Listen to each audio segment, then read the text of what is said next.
After months of fighting it, the Epstein files are coming out. Now, considering what we've seen so far, like the of the 20,000 emails that have come out, Trump really didn't have anything to hide himself.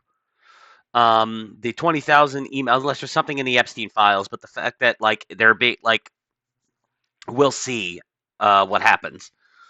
But with it, I don't think there's anything against him in that incriminating in the Epstein files against him. If there was, Democrats would have released it. Like that's been kind of the mantra of the MAGA people, including myself.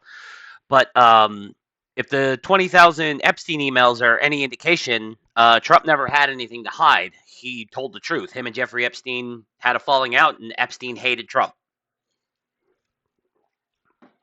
So why he was kicking and screaming and not wanting to do this. And I said before that I didn't care if these things ever came out and that I didn't think there was going to be much in them. And I'd say that's probably still going to be true. This is going to be kind of a dud. But like I said, I wonder what he was trying to who he was trying to protect. That's the. I don't think he was trying to protect the pedos. I don't think he was trying to protect Epstein. Maybe he was trying to protect himself. But again, all the at least the email section, the 20,000 emails, all that did was prove everything that Trump's been saying. That he never went to the island. That he never participated in any of Epstein's illicit activities. That him and Epstein hated each other. And yeah, they were friendly at one point, but then they had a falling out, and that was it. So, yeah. But shout out to AP. President Donald Trump signed legislation Wednesday that compels his administration to release files on convicted sex offender Jeffrey Epstein, bowing to political pressure from his own party after initially resisting those efforts. Trump could have chosen. Yeah, I mean, it's within his own party, but it's not the GOP or MAGA as a whole. It's mostly just like, Thomas Massey and MTG. They're mostly the ones who are really kind of like. I mean, there was a few more like Lauren Boebert, stuff like that, but a lot of the high profile ones, sure, I suppose. So their voices rang louder, I guess. Trump could have chosen to release many of the files on his own months ago. He could have. Like I said, he was trying to prevent something or trying to protect someone. I'm not sure what it was. But, quote, Democrats have used the Epstein issue, which affects them far more than the Republican Party, in order to try. Yeah, because it's come out now that, like, of all the political donations Jeffrey Epstein made, the vast, vast, vast majority of them were to Democrats. So, in order to try to distract from our amazing victories, Trump said in a social media post as he announced he had signed the bill. Now, the bill requires the Justice Department to release all files and communications related to Epstein, as well as any information about the investigations into his death in a federal prison in 2019 within 30 days. It allows for redactions about Epstein's victims for ongoing federal investigations, but DOJ cannot withhold information due to embarrassment, reputational harm, or political sensitivity.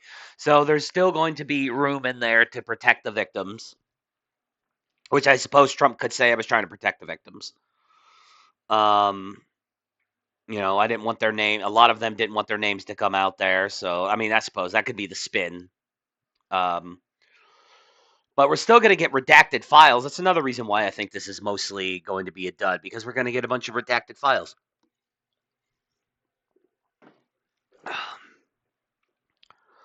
It was a remarkable turn of events for what was once a far-fetched effort to force the disclosure of case files from an odd congressional coalition of Democrats, one GOP antagonist of the president, that would be Thomas Massey, and a handful of erstwhile Trump loyalists. I would not call Marjorie Taylor Greene a Trump loyalist. She's an opportunist who cozied up to Trump when it was beneficial to her, and then she became antagonistic towards him whenever that became more beneficial.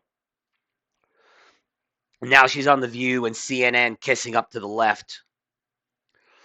As recently as last week, the Trump administration even summoned one Republican proponent of releasing the files, Rep. Lauren Boebert of Colorado, to the Situation Room to discuss the matter, although she did not change her mind. Well, she didn't change her mind. You're assuming that they brought her in there to try to convince us, like, Lauren, listen, I need you to back off this Epstein thing. Trust me. I can't do it. I can't release them. I can't do it. And she's like, "No, Mr. President." I can't do a Lauren Boebert impression. I love Lauren Boebert, by the way. I really like her. She, unlike MTG, she's not an opportunist. She has been a staunch Trump loyalist this entire time. She gave him some pushback on this, but it wasn't like a complete bridge burn like it was with MTG.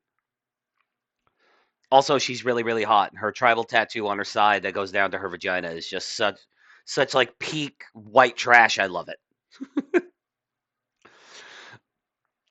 Over the weekend, Trump did a sharp U turn on the files once it became clear that congressional action was inevitable. He insisted the Epstein matter had become a distraction to the GOP agenda and indicated he wanted to move on. Okay, he didn't do a sharp U turn.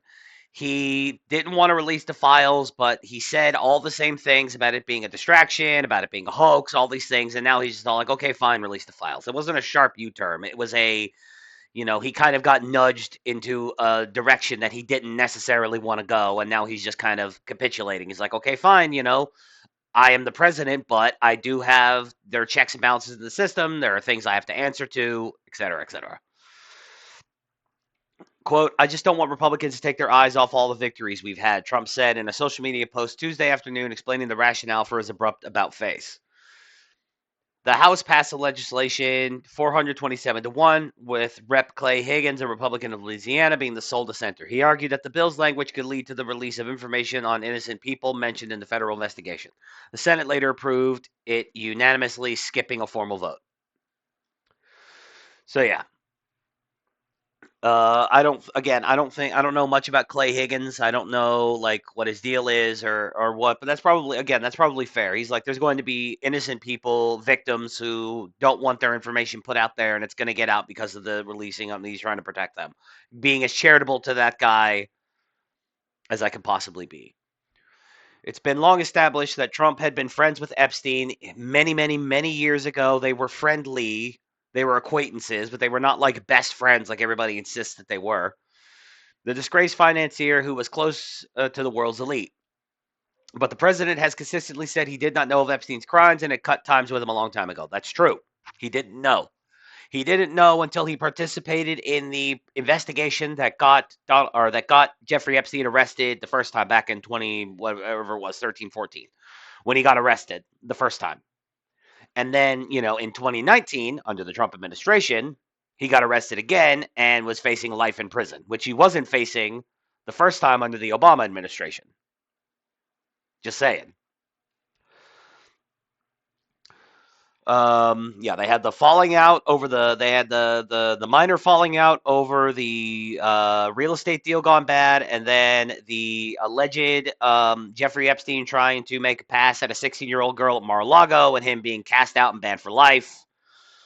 And then that was many, many years later that, Trump participates in the investigation that gets him arrested. And then while he's president, he has him arrested and he's facing life in prison and so on and so forth. Trump and Jeffrey Epstein were not friends. They were friendly acquaintances before. They ran in the same circles. I believe Epstein got invited to Trump's wedding to, can't remember if it was his wedding to Melania or if it was the wedding to the previous wife. But like to call them like best friends, I don't think that was the case. Before Trump returned to the White House for a second term, some of his closest political allies helped fuel conspiracy theories about the government's handling of the Epstein cases, asserting a cover up of potentially incriminating information in those files. I mean, there might be incriminating evidence in there. I think all the incriminating evidence, anything that's going to get anybody put in prison, it was destroyed a long time ago. And I said this months ago, and I'm going to say it again. If this at the beginning of this whole Epstein files, saga, drama, whatever you want to call it, at the beginning of all this, if you genuinely believed that this was going to end with Bill Clinton being perp walked out of his house in handcuffs, you're retarded because that was never going to happen. That was never on the cards. It was never on the table. I have a bridge to sell you. But yeah, I really hope that we can get these files out. People could see it's the nothing burger that it is. That there's no evidence. I just to be clear. Obviously, Jeffrey Epstein was a bad man and did horrible things to people, underage girls. Obviously, Jeffrey Epstein and a bunch of his buddies who flew on his plane and went to his island were having sex with underage girls. I could see all that. All that almost certainly happened. Were like the problem is there evidence to convict any of them? All the people, like we have the flight logs. We know who flew on the Lily Express and how many times. Bill Clinton, 26 times. Like, is there evidence that while they were on that plane or on that island that they actually did anything illegal? I believe they did illegal things. Is there evidence of it though? No, I don't think there is. And if there ever was, it was destroyed, and it's just never. We're never gonna. Like the Clintons have had people murdered allegedly. Do you think that they're not gonna have evidence destroyed? Come on, especially while Hillary was Secretary of State. Like, come on. Anyway, let me know what you think below. Be sure to like the video and comment down below, and of course, subscribe if you're not subscribed, and follow me on X, and then click on all my links down in the description box, and follow all my alternate channels. You never know, YouTube could go crazy and nuke this. In which case, you'll find me on Rumble. And then, I'll get to streaming video games again eventually. I don't know when. I'm just kind of taking my time with it. But yeah, have a good day and throw me a redacted Epstein file.